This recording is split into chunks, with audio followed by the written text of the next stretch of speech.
Gaurav Gupta sir, and the distinguished guests of honor. It is my extreme proud privilege to be here, and I already feel so honored to listen to your inspiring stories that the women of substance have just shared here. And before moving forward, I would just like to start with a very favorite quote of mine, which goes, "A woman can say more in a sigh than a man can ever say in a sermon." एक महिला अपनी आह में भी उतना कुछ कह जाती है जितना कि एक पुरुष पूरे प्रवचन में नहीं कह पाता, right? And that really is the essence of womanhood, what being women of substance means for us. As I stand here on the stage, I am very cognizant of the privilege and the opportunities I have had as a woman to explore my potential, and I'm aware that there are millions and crores of women in the country who do not have such opportunities, who have not been able to avail of such wonderful opportunities that I've had.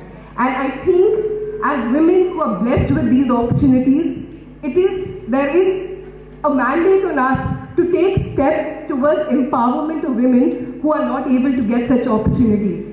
And in the 5 years of magistracy, and especially dealing with cases relating to domestic violence and sexual offences against women, what I've realized, the little bit of learning that I've got, is that, many a times women remain stuck in troubled relationships, in troubled environments, because they do not have the opportunity to make an exit, because they are sometimes not financially empowered to do so. So what we have to stress as women of substance, or as women trying to help other women reach their fullest potential, is financial empowerment. और आर्थिक आत्मनिर्भरता जब महिलाओं में आएगी तब महिलाएं अपने आप प्रगति के पथ पर अग्रसर होंगी. So I think financial empowerment of women is the key thing that we must stress on today. Now I realized many a times what happens is women are victims of domestic violence, women are victims of sexual abuse, and they have children, they come to court seeking for maintenance, seeking for some sort of help, seeking for residence orders and all of this.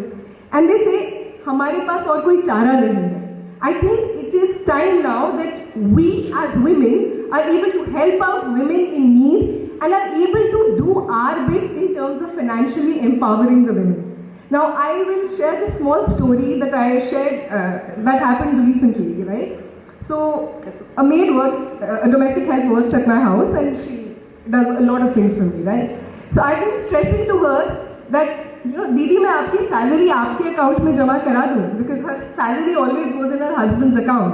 For the first time this month, she got her account details, and I deposited the salary in her account, and it was such a moment of empowerment for her, because it helped her establish her identity. It is not a question of her salary going in her husband's account. It is a question of how empowered a woman is. So a woman, right from the smallest of levels to achieving the highest echelons of success. I think what is important and what has been stressed here is also that women should try and carve their own identity, try and carve their own niche. Women today are unstoppable. They have proved their mettle everywhere. Name any field, there is no exclusive boys club or an all men domain, so to say, nowadays. And I think women today are a force to reckon with. However, there are still a significant lot of the population that is deprived of such empowerment, and it is incumbent on us as women who have had the opportunities and as women who have had the privilege to take steps for empowering such women. And women have proved their mettle. So there's another thing that I saw recently was in Shark Tank, there was this tribal lady called Pubby Ben who came on Shark Tank, and she's a tribal lady from Kutch, Gujarat, where women are not even receiving basic education. What she did was, so these Kutch ladies from Kutch, they're used to doing a certain sort of embroidery called rabdi embroidery.